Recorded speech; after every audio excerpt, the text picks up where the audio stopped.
Olá, pessoal! Terminei uma aula agora e percebi que o aluno tinha uma dúvida que é muito comum. Quando colocar uma tese em preliminar de mérito de contestação e repetir lá no mérito? Bom, na verdade, não é necessariamente você faz uma tese e repete. Se você for repetir, não tem o porquê. Mas eu entendo a dúvida do aluno e percebo que é comum esse pensamento, principalmente naqueles que preferem pegar atalhos, tentar encontrar uma regra, algo que decore, ao invés de entender o que existe por trás. E nesse vídeo eu resolvi compartilhar isso com vocês. Vem entender o porquê de você fazer uma tese na preliminar e depois fazer, para o mesmo pedido, outra tese no mérito. Quando fazer e quando não fazer. Vem comigo. Quando eu tenho uma preliminar de mérito, eu tenho que mencioná-la na preliminar e reiterar no mérito? Sim? Não? Depende? Claro que depende, né? A melhor resposta do direito é depende. Mas eu vou te explicar o porquê. E a partir de agora você não vai ter dúvida mais se você coloca na preliminar e coloca uma tese de mérito, se você só faz preliminar ou se você faz preliminar e mérito. Sabe por quê? Existem algumas teses em que, no caso concreto, você faz uma preliminar de mérito e você faz a tese de mérito. E a grande maioria você só faz a preliminar, mas por que isso? Às vezes, alguns pedidos geram essa dúvida e eu percebi que não uma vez, mas é muito comum. O aluno, às vezes, para ficar tranquilo, né, não correr o risco de errar, ele abre uma tese na preliminar e abre uma tese no mérito. Mas isso, na maioria das vezes, está errado. Se é preliminar, é preliminar. Se é mérito, é mérito. E se você entender o que é uma preliminar e o que é o mérito, já te ajuda a saber onde colocar a tese. O que é uma preliminar de mérito em uma contestação? São problemas processuais. Então, é algo ligado ao processo que está errado. O reclamante, na maioria das vezes, cometeu um equívoco processual. E aí você vai, em preliminar de mérito, alegar esse erro, sendo que, na maioria das vezes, o seu pedido é de extinção do processo sem resolução do mérito.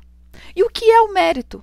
O mérito é o direito material em si do reclamante, se ele tem ou não direito. Se você está fazendo uma contestação, você vai dizer que ele não tem direito àqueles pedidos e por quê. E pedir a improcedência. Então, perceba que até os pedidos são diferentes. Lá na preliminar de mérito, você vai pedir, na maioria das vezes, a extinção do processo sem resolução do mérito.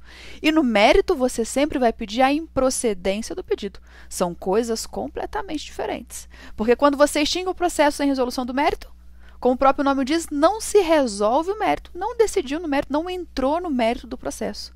Agora, quando você julga improcedente, você resolve o mérito, você decide aquela questão. Isso vai significar que, quando é extinto sem resolução do mérito, o reclamante pode entrar novamente com um novo processo, porque não fez coisa julgada. Agora, quando a gente tem um julgado improcedente, significa que o reclamante não pode entrar novamente com aquele pedido, sob pena de configurar ou coisa julgada ou litispendência. Pensa nisso. Mas se ainda assim você ficar com dúvida, pensa na seguinte questão. Você fez a tese em preliminar de mérito. Repito ou não repito no mérito? Se você repetir no mérito com o mesmo fundamento, você não deve repetir, você está fazendo errado. Pensa, para que você vai fazer uma coisa em preliminar de mérito e colocar a mesma coisa no mérito? Você está repetindo. Para quê? Para nada. Agora, se você tem uma tese preliminar e, naquele mesmo pedido, você tem uma tese de mérito para que aquele pedido seja julgado improcedente, aí sim você faz a preliminar de mérito e o mérito. Como assim? Você tem alguma preliminar de mérito sobre determinado pedido que vai gerar, na maioria das vezes, a extinção do processo em resolução do mérito. Mas ainda nesse mesmo pedido você tem uma tese pela qual o juiz deve julgar improcedente o pedido.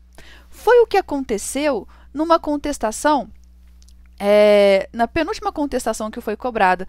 Tinha uma tese de equiparação salarial, que tinha causa de pedir, mas não tinha o pedido.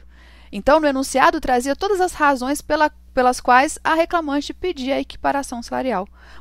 Mas não tinha o pedido, ou seja, tinha uma causa de pedir e não tinha o pedido, o que configurava uma inépcia da petição inicial.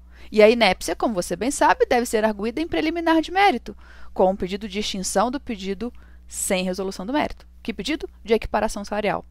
Mas no mesmo enunciado, para o mesmo pedido de equiparação salarial, tinha uma tese de improcedência, porque o tempo na função ou o tempo no contrato, ou o tempo na função era superior a 2 anos, ou o tempo de contrato era superior a 4 anos, agora eu não me recordo, mas tinha uma tese de mérito pela qual você deveria arguir a improcedência. Então, perceba que nesse caso, você tinha uma preliminar de mérito de inépcia, causa de pedir sem pedido. Essa era a fundamentação. E no mérito, você tinha uma improcedência da equiparação salarial. Por quê? Ainda que o processo não fosse extinto sem resolução do mérito, ainda assim o pedido deveria ser julgado improcedente, porque o tempo entre reclamante e paradigma na função era superior a 2 anos, ou no contrato de trabalho na empresa era superior a 4 anos. E por essa razão, o reclamante não fazia jus à equiparação salarial.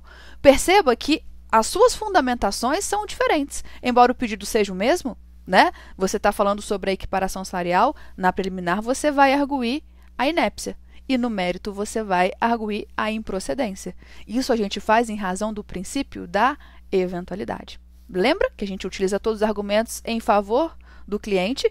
Caso o juiz não acolha a preliminar de mérito, em razão do princípio da eventualidade, sucessivamente ele julga improcedente o pedido. O que é diferente, por exemplo, quando você tem uma incompetência da Justiça do Trabalho. Então, imagina, por exemplo, que o reclamante está pedindo a condenação do reclamado por uma conduta criminal, em algum crime. Imagina que o reclamado tenha falsificado a carteira de trabalho do reclamante e, em razão disso, o reclamante pleiteia a condenação criminal pelo crime de falsificação de documento. A Justiça do Trabalho tem competência para julgar? Não. Então, você vai arguir isso em preliminar de mérito. Que preliminar? Preliminar de incompetência absoluta da Justiça do Trabalho. E no mérito, você vai alegar a improcedência do pedido? Sob qual argumento? Sob o argumento de que a Justiça do Trabalho é incompetente? Nesse caso, você estaria repetindo o pedido da preliminar de mérito. Percebe? Você vai sentir essa dificuldade, porque você não vai ter um argumento para pedir a improcedência. Ora, se é incompetente a Justiça do Trabalho, você teria um outro argumento? O argumento não, ele de fato falsificou a carteira de trabalho. O seu único argumento é a incompetência. Você não tem tese de mérito para rebater aqui. Então, você, nesse caso, só faz em preliminar de mérito. Conseguiu perceber a diferença? Viu como entender dá muito menos trabalho? E depois que você entende, você percebe que o que parecia difícil, coisa de outro mundo, é simples. Então, tente sempre entender o que você está fazendo, o porquê de você estar fazendo. Não seja preguiçoso e tente decorar. Decorar dá muito mais trabalho. E se você esquecer, já era. Se você ficou com alguma dúvida, deixe aqui nos comentários. Se você é novo no canal, se inscreva. Temos diversos vídeos sobre direito do trabalho, processo do trabalho, principalmente para a segunda fase da OAB. Se você tiver interesse em contratar um dos nossos cursos, a gente tem aula individual, oficina de peças e treinamento de questões. Se você quiser saber mais informações, tem aqui na descrição do vídeo. Te encontro no próximo vídeo. Até lá!